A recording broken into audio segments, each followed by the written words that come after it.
Hi friends, మేము ఆడుకుంటుంటే మా తమ్ముడు చూసి ఆడుకుంటున్నాడు. బీచ్ ఒట్టుకెళ్ళి మేము బీచ్ బాయ్ చెప్పి కిందకు వస్తాము. అక్కడ మా మమ్మీ వాళ్ళ ఫ్రెండ్ ఉంటే సర్ప్రైజ్ చేశారు. మా మమ్మీ ఏమొచ్చి ఆంటీ కూడా సర్ప్రైజ్ అయింది. తర్వాత ఇసుకలోకి వెళ్ళి ఆడుకున్నాం మేము. మా చెల్లె వచ్చి లవ్ సింబల్ వేసింది. నేను ఇల్లు కట్టాను. మా చెల్లి వచ్చి లవ్ సింబల్ వేసింది.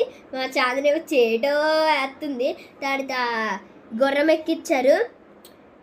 ముందేమో చాందిని నేను ఎక్కాము. తర్వాత కేతన నేను ఎక్కాము. రెండు సార్లు చాలా ఎంజాయ్ చేసాము. అసలు నేను ఊహించలేదు ఇంత. యూనిఫామ్తోనే వస్తాము. తర్వాత రౌండ్ తిప్పారు. ఆ గుర్రంతో పాడు అలా కదిలిపోయింది. మేము భయం వేసింది. Okay friends, bye. వీడియో నచ్చితే లైక్ చేయండి, షేర్ చేయండి, సబ్స్క్రైబ్ చేయండి. మా మమ్మీ డాడీ కూడా thank you. Okay friends, bye.